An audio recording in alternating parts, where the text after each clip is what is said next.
Whenever I go on like a first date with somebody I've met online, I am so nervous, and I try so hard. I'll post at some point like what my photos are on my online profiles because I try so hard to make sure that they know I'm fat. I don't want it to be a question. I don't want it to be a surprise. I try really hard for them to know.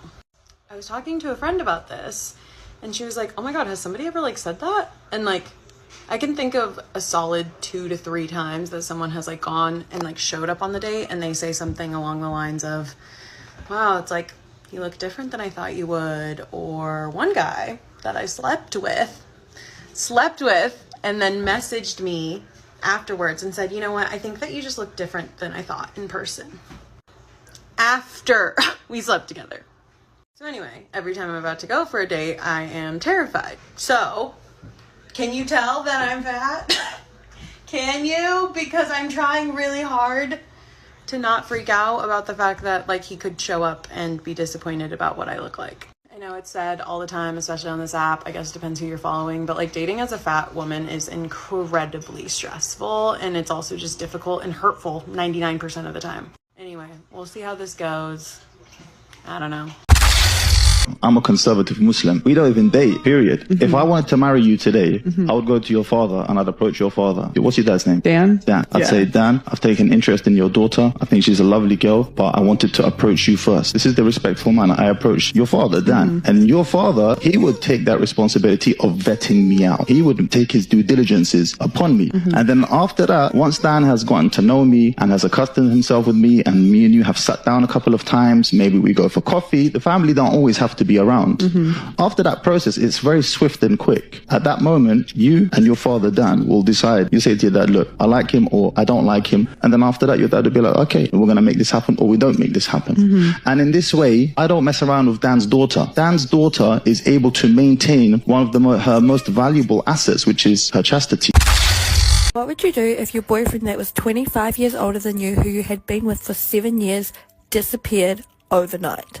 So it starts off in Bangkok. He arrived to meet me there on Sunday night. I was so excited to see him, as we hadn't seen each other at this point in 3 months. And by Monday, he was gone without a trace. Let's rewind. We started dating 7 years ago. I was 23, he was 48 when we met. Last year, I moved to China for work and he stayed in New Zealand. He met me in Bangkok on Sunday night for a holiday. We knew we were going to spend about 10 days together.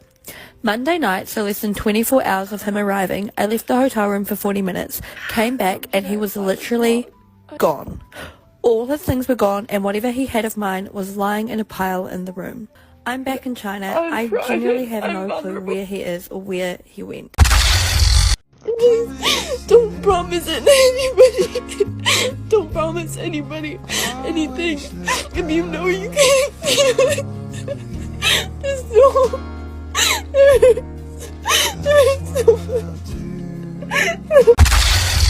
I feel like I've tried to put on such a brave face, tried to just keep myself busy and surrounded by people and stuff.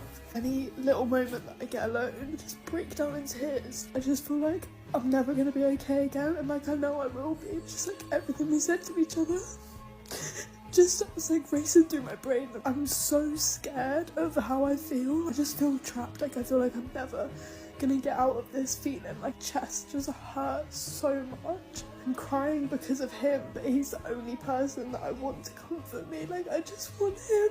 I just don't know what to do with myself. Barely been in my bedroom at all because I can't go in there. Like, I don't even want to be in my house. He would come to my house and stay in my bed. Like I feel like it's not my space anymore.